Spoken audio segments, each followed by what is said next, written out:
be making a baby bumper pad for a bassinet or a crib, whatever one you want to do. But this is for a bassinet, and I'm so excited. It's so adorable. Love it. So I just took my measuring tape and went ahead and measured how long, just the dimensions of the bassinet.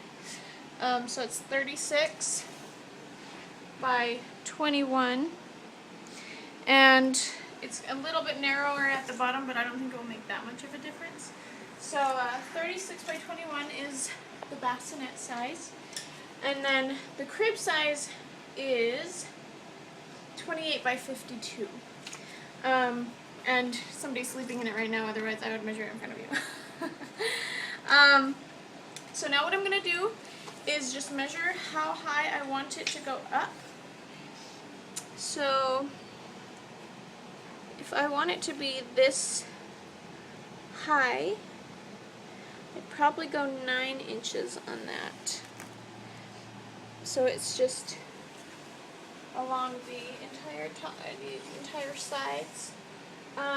So I'm going to have 9 inches, and then I think I just want to do rectangles that are about this width, the width of these bars, to match this. And then, so I don't know, our little cube rectangles will probably be around 6 inches by 9 inches, and then sew that around in the border to make up the amount of, so I don't know how many inches that will be. Let's see, 114 inches, just in the rectangles that I'm going to be putting them in. So now I'm just going to go ahead and measure out the rectangles and start cutting them. So now I'm just cutting out these squares. I'll show you over here. It's a little bit better, actually. Yeah. So I am probably doing it the ghetto way. This is the only way I know how. But because I want 9 by 6 squares, I just cut out a piece of paper that is 9 by 6, and I made it a little bit thicker. I doubled it up and put tape on the outside so it's easy to draw the line against. And then I just traced this as many times as I needed, and I'm going to be making a bumper for the bassinet and for the crib.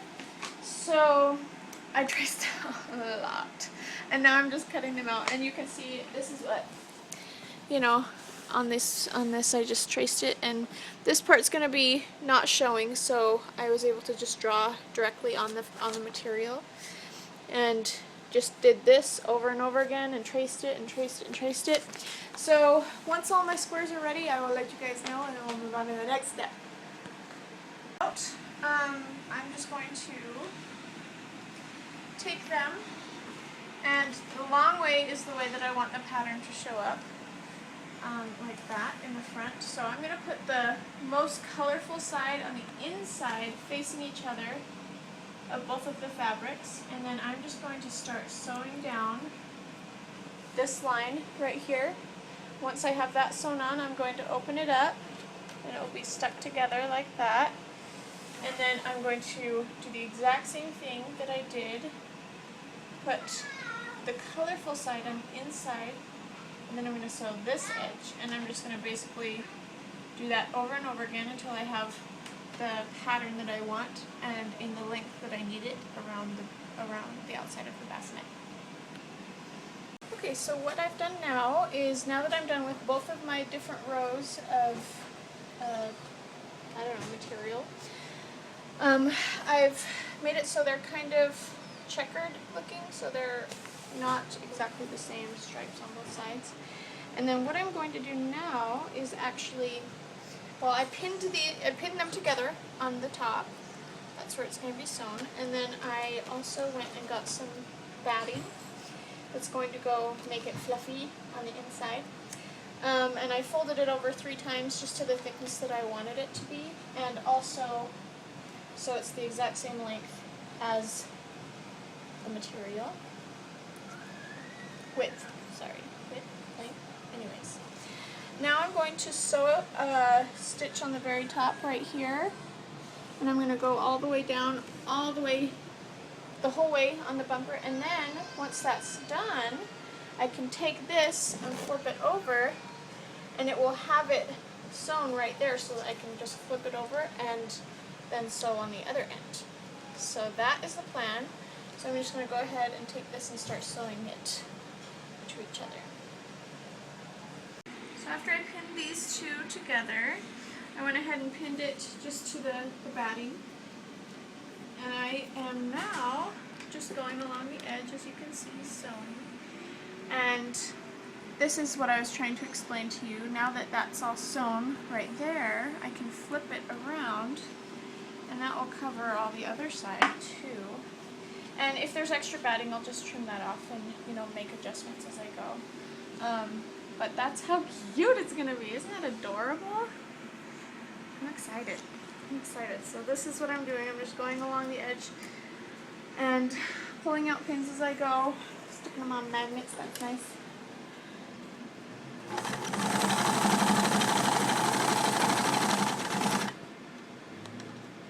Pins hold it together pretty well. I have an old machine, so you can see what it's doing down here. I kind of have to, but you guys probably won't have that problem. Now you can see this is how it looks. It's completely done. There's no pins in it. That's what I love. I love when there's no pins in it.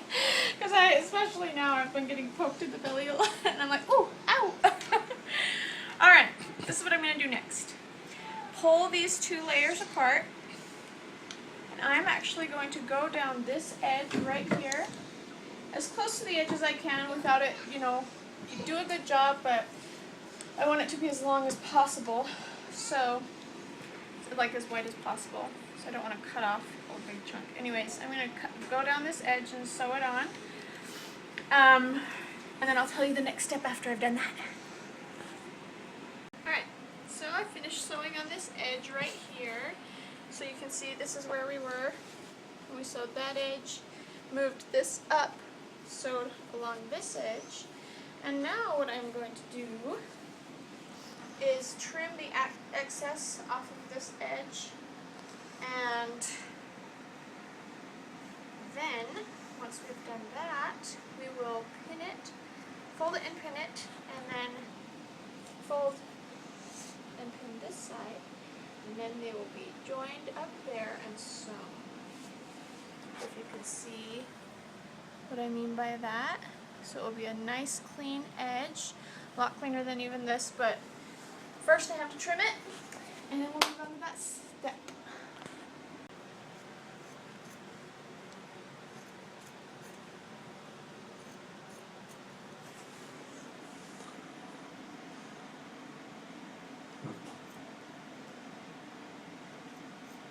So, instead of pinning it, like I said I was going to do, I ended up just folding it over. You want to get close up and show them? So I just folded it over and sewed it because sometimes I think it's easier just to do that. Same with this, especially on this side, it's harder with the stuffing. So I just folded it over and sewed it, and now, if you'll get close right here, I can show you how I've been doing it is I will just start going. And instead of pinning it, I just do a little bit at a time. Fold it over, put it together, and sew through.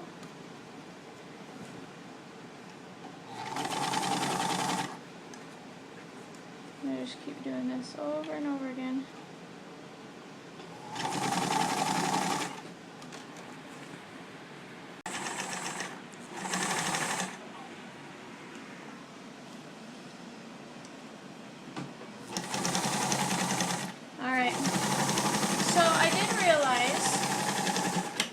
Late, but I knew there was a smarter way to do this that was a little bit easier. So I just made a little tiny version of what I just made to be able to show you what I could have done to make it a lot easier. So this is what I ended up doing. You know, we put the two sides together with the two different materials, checkered or whatever.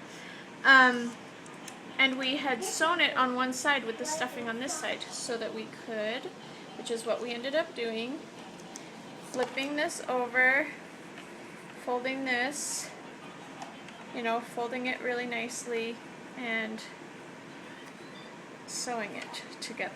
So here's our little tiny version of what we just did. Well, I realized the easier way would have been to, instead of do that and only sew down one edge, to actually sew down both edges. So let me show you really quick.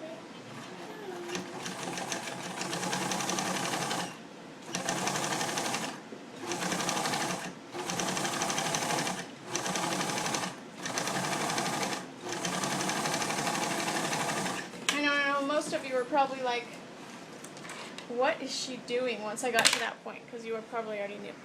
But now what we have are two perfectly sewn sides, and all you have to do is flip it inside out. And just poke it all down there. Let's see if I can get it. Flip it inside out where the material's at. Let's see.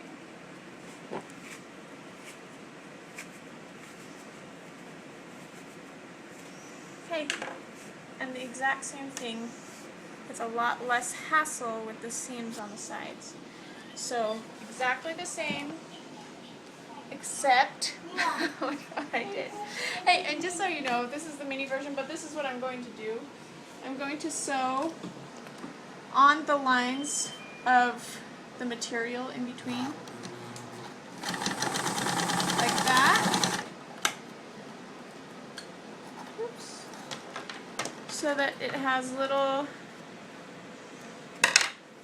it will, you know, I don't know, I'll explain, I guess, a little bit better on the bigger one. But anyways, this would have been the easier way to do it. If you could do it either way. I would probably suggest doing it the way that I just did it, though, because it is a lot less work, a lot less sewing. It's just the flipping part is the most, I don't know, different. It's different from what I did, but it works really, really well. So anyways, there you go, another way to do it. That's the end of it, and I am, basically I'm just figuring out how to do it myself, but I think I'm going to push these corner edges in, especially this big one, make sure it goes in enough to be sewn over, and that is going to be the hem on this edge right here. It's a little bit to work through, but once you get it, pull it tight and then pin it.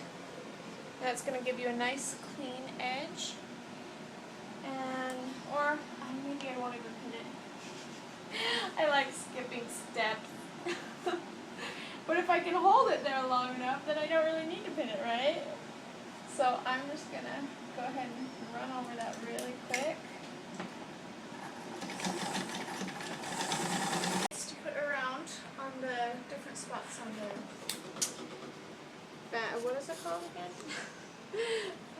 Anyways, to make the ties for it, I am measuring out just 2 lengths of a ruler.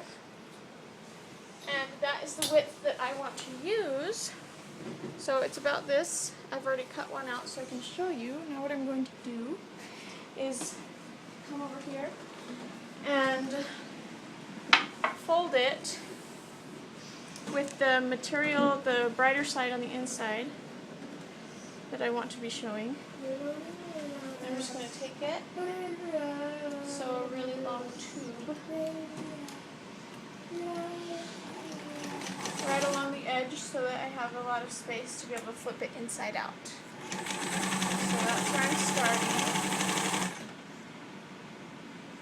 Okay, so I have sewn it all along the edge, and now I am using a skewer and I've just flipped it over itself. And I'm just starting to work it through,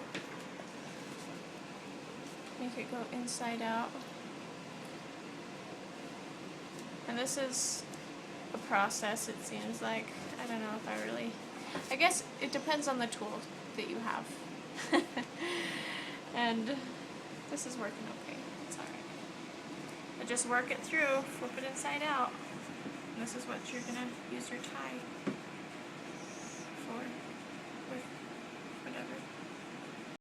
So I ended up measuring out just 2 widths of the ruler, so that's probably 2 inches. and I made it long so that I can make these into the ties. Then I measured out exactly how much I needed for the ties so that it will be able to go around and make a little bow, you know, around the side of the crib. And this was about the length that it ended up being. So now what I've done is sewn across the edge, and the inside, it needs to be flipped out because this is not the right side of the material. So I sewed the end right here, and what we're going to want to do is start poking this end in to itself. If you can see what I'm doing right there. So you're just going to flip it inside out and work it through, and it's a lot easier when you sew the end so that it has something to go to kind of push against as you just pull it over itself. And it shouldn't take too long.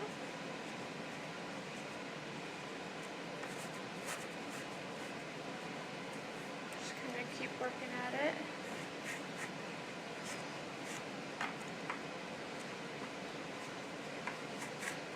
This is still going, almost done. So it's a lot quicker when you do it this way.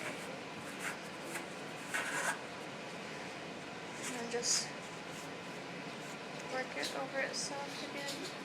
Just kind of tug and pull until you got it where you want it.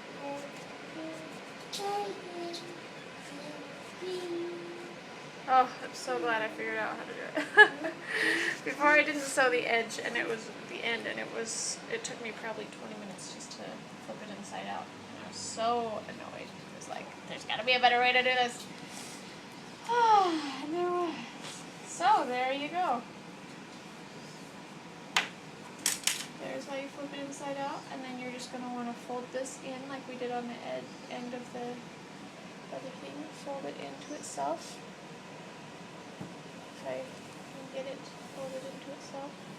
And then just hem this little edge. Yeah. Yes. So sew the little edge right along the edge, make it straight. Sew along there, and then there's your little tie that you'll just sew the middle probably to wherever it is that you need it tied on. So I guess I will show you that part when we come to it. Okay. Took the thing and I sewed it onto this edge of the, oops, I need to trim that, but anyways, I sewed it on there so that I can stretch this out and decide where I need to put the next tie. And I think I'm going to put it right in front of this line right there so that it will be on there pretty tight. I don't want it to be baggy. So actually I'm going to put it right in the middle, right here. I'll just make a mark where I want it. And then I am going to put one on the middle right here probably, but I'm going to first go over to this other side and measure out exactly where I want it over here too. So wherever it fits perfectly.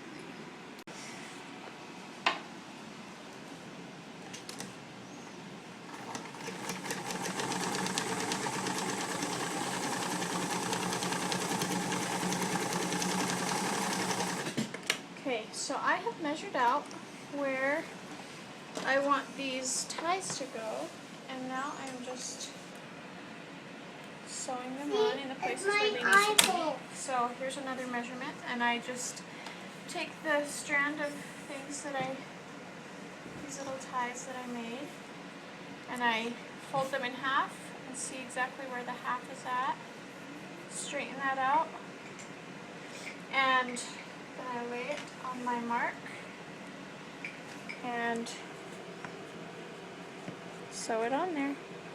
I might have made the mark a little bit too low, that's where I'm going to sew it. And then if I didn't already tell you, the way that I did these was I just pushed them on the inside and then sewed over that so it works. It's tied off, it's not going to fray or anything. Okay, so I finished. I am done with the bumper pad on the outside. What I ended up doing with this corner is a little bit different. This is where you would normally tie the first tie. Normally this is where you would tie this end and this end on here with 2 ties, but instead of doing that, I was just like, you know what, I'm going to sew the ends together.